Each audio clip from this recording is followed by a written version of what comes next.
Programming শিখছো কিন্তু decision নিতে পারছো না, তাহলে তোমার কোড কখনোই স্মার্ট হবে না। আজ আমরা শিখব পাইথনে ইফ এলস ব্যবহার করে কিভাবে প্রোগ্রামে ডিসিশন নেওয়া যায়।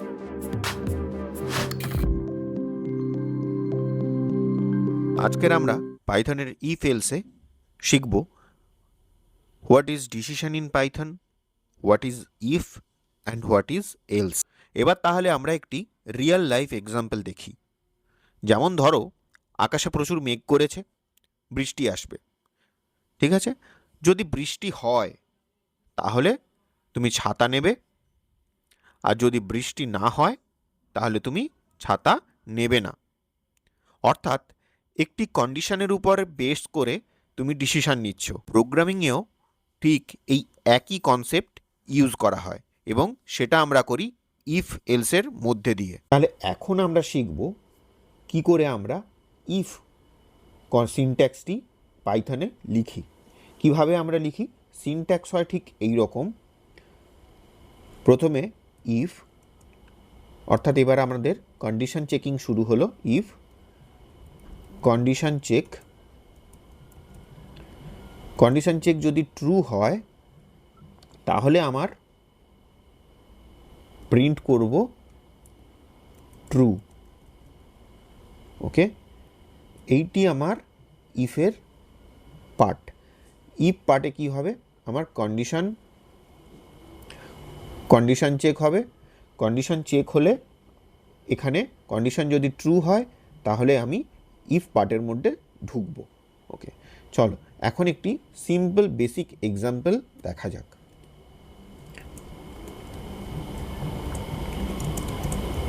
এক্সাম্পল 1। ওকে, তাহলে এখানে আমি একটি ভ্যারিয়েবল ডিক্লেয়ার করছি যার ভ্যালু দিলাম 12। বেসিক প্রোগ্রামিং এক্সাম্পল কি হবে? যদি আমার এজের ভ্যালুটা, অর্থাৎ ভ্যারিয়েবলের যে ভ্যালুটা যদি লেস দেন ইকুয়ালস টু 12 হয় তাহলে আমি প্রিন্ট করব এলিজেবল। চেকিংটা কি হচ্ছে? এজ বলে একটি ভ্যারিয়েবল ডিক্লেয়ার হলো যার মধ্যে 12 একটি সংখ্যা রাখা হলো। যদি এজের ভ্যালু 12 সমান সমান অথবা তার থেকে বড় হয় তাহলে ও এলিজেবল প্রিন্ট করবে। ওকে, এইটি আমার বেসিক একটি এক্সাম্পল। তাহলে চলো কোডটাকে রান করানো যাক।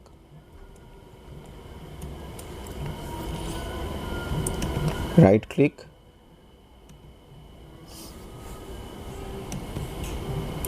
Open in integrated terminal.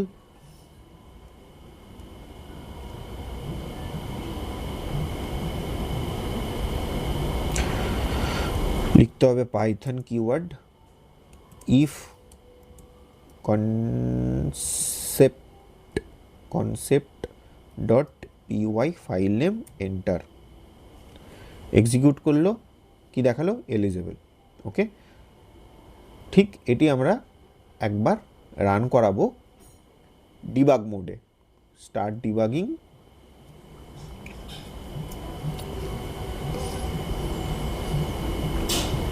Debug হচ্ছে।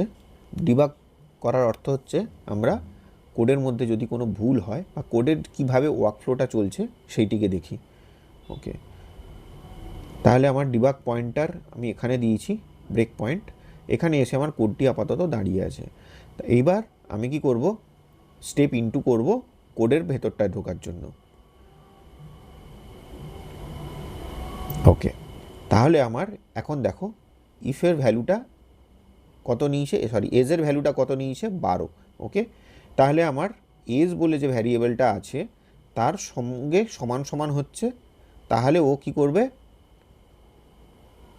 প্রিন্ট করবে এলিজেবল কথাটি, অর্থাৎ ও ইফ পার্টের মধ্যে ঢুকছে।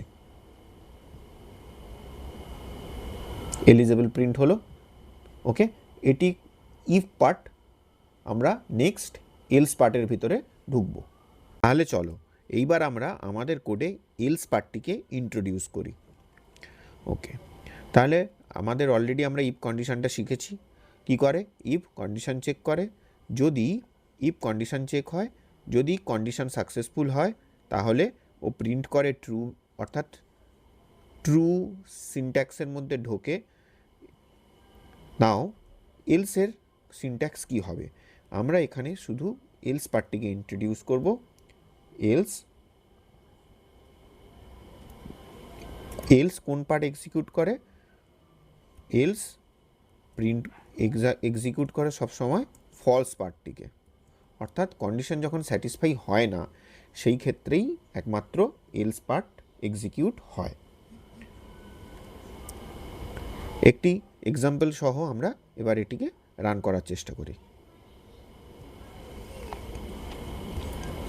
ওগুলোকে আমি কমেন্ট করে দিচ্ছি, কমেন্ট আউট করে দিচ্ছি, যাতে এই পার্টটি এক্সিকিউট না হয়। ওকে, তাহলে আমরা পরবর্তী যে এক্সাম্পলটা বানাবো সেটি হলো এজ। এজ বলে একটি ভ্যারিয়েবল আমরা নিচ্ছি। এজের ভ্যালু যদি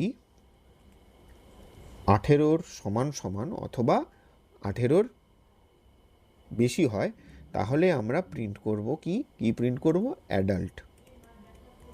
অ্যাডাল্ট অর এলস আমরা কি প্রিন্ট করব? Else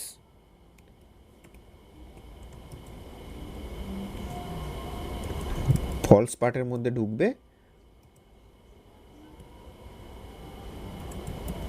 minor. ওকে, সরি, এখানটায় আমি একটা জিনিস ভুল করেছি, সেটি হলো এলসের পরেও ঠিক এরকম একটি কোলন দিতে হয় আমাদেরকে পাইথনের সিনট্যাক্স অনুযায়ী। সুতরাং আমি এখানে এলসের পরে একটি কোলন দিয়েছি, যেমন ঠিক আমাদের ইফ পার্টটিকে লেখা হয়েছে ঠিক একইভাবে এলস পার্টটিকে লেখা হবে। এইবার আমরা এই কোডটিকে রান করাবো।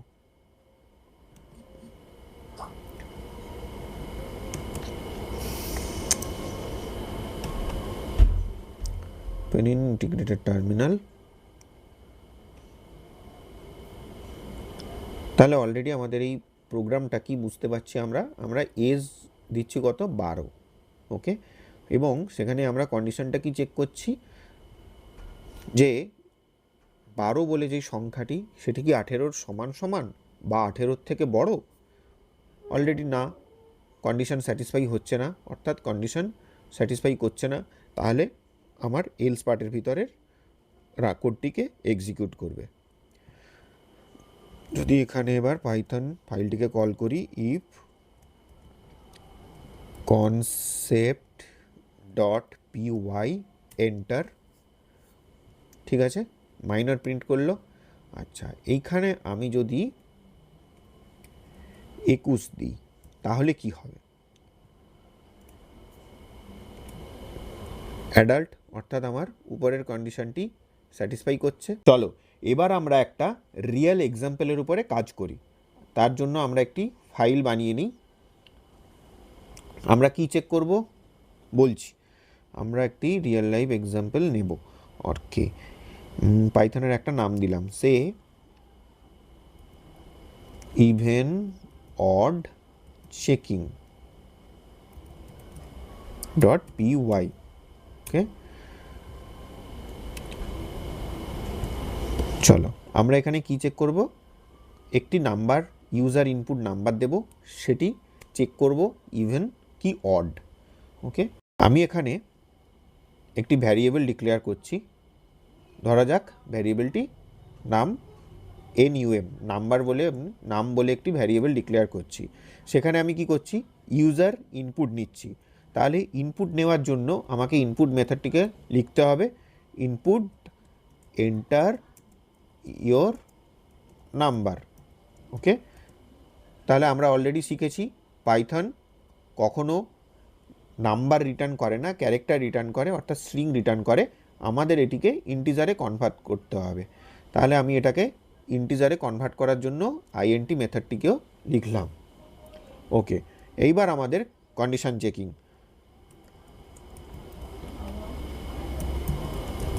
Condition check. কি কন্ডিশন চেক করব? ইভেন কি অড। ইভেন অড চেক করার জন্য আমাদের কি করতে হয়? মডুলাস অপারেটর ব্যবহার করতে হয়। আমি এখানে লিখি ইফ নাম বলে যে ভ্যারিয়েবলটা, মডিউলাস কি করতে হয়? 2 দিয়ে আমরা ভাগ করি, তাহলেই আমরা বুঝি কি যে নাম্বারটা ইভেন কি অড। সে যদি কোনো রিমাইন্ডার যদি ইকুয়ালস টু 0 হয়, তাহলে ও কি করবে? ইভেন প্রিন্ট করবে। এখানে একটি কোলন দিতে হবে, প্রিন্ট ইভেন। ওকে, তাহলে নাম্বার বলে একটি ভ্যারিয়েবল নেব, সেই ভ্যারিয়েবলটা কি করবে? ইন্টিজার টাইপ ভ্যালুকে স্টোর করবে।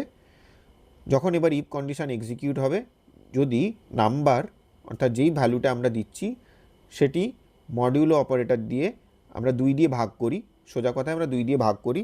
যদি রিমাইন্ডার 0 দেয় তাহলে ইভেন, আর যদি রিমাইন্ডার থাকে 0 নয়, সেই রকম যদি কিছু দেয় তাহলে হবে অড। ওকে, তাহলে আমরা এই প্রোগ্রামটিকে রান করানোর চেষ্টা করি। Python even odd checking.py, not checking.py, enter your number। চলো আমরা এখানে দিই 10, তাহলে 10 ইভেন, কারণ 10 2 দিয়ে ভাগ যায়। ওকে, কোনো রিমাইন্ডার থাকে না। ওকে, নাও এবার এখানটায় আমরা ধরো দিলাম 5, 2 দিয়ে ভাগ যায় না, অর্থাৎ সেই ক্ষেত্রে আমাদের রিমাইন্ডার থেকে যায়, সেই জন্য এটি অড। ওকে, এই ছিল পাইথনের একটি basic example if else condition দিয়ে। চলো আমরা আজকে যা শিখলাম তার একবার কুইক রিক্যাপ করে নিই। আমরা আজকে শিখলাম if else condition in Python. If যদি কন্ডিশন ট্রু হয় তাহলে আমাদের কোড এক্সিকিউট হয়, আর যদি না হয় তাহলে আমাদের কোড এক্সিকিউট হয় না। হয় বলতে এলস পার্ট এক্সিকিউট হয়। ঠিক যেমন এক্সাম্পল অনুযায়ী যদি বৃষ্টি আসে তাহলেই আমরা ছাতা ব্যবহার করি, আদারওয়াইজ নট। ঠিক ইফ পার্ট কিভাবে হয়? যদি আমাদের এই এক্সাম্পল অনুযায়ী চেক করে আগে কন্ডিশনটি, যদি কন্ডিশন ট্রু হয় তাহলে আমাদের কোড এক্সিকিউট হয়, অর্থাৎ আমাদের ইফ পার্টের যে কোডটি সেটি এক্সিকিউট হয়। যেমন এক্সাম্পল অনুযায়ী যদি আকাশে মেঘ থাকে অর্থাৎ ক্লাউডি হয়, এবং রেন ইকুয়ালস টু যদি ট্রু হয় অর্থাৎ রেন যদি বৃষ্টি হয়, তাহলেই আমরা ছাতা ব্যবহার করি। এলস পার্টে কি হয় না, এলস পার্টে ঠিক উল্টো কাজটা হয়। কন্ডিশন চেক করে, যদি কন্ডিশন ফলস রিটার্ন করে সেই ক্ষেত্রে আমরা ছাতা ব্যবহার করি না, এটি নো আমব্রেলা হবে। এই ছিল আমাদের পাইথনের ইফ এলসের কমপ্লিট বেসিক। এখন তুমি নিজের প্রোগ্রামে ডিসিশন তুমি নিজেই নিতে পারবে। নেক্সট ভিডিওতে আমরা শিখব মাল্টিপল কন্ডিশন হ্যান্ডেল করার জন্য এলিফ। ভিডিও ভালো লাগলে লাইক করো আর সাবস্ক্রাইব করে অবশ্যই পাশে থেকো। See you in the next video. Tata.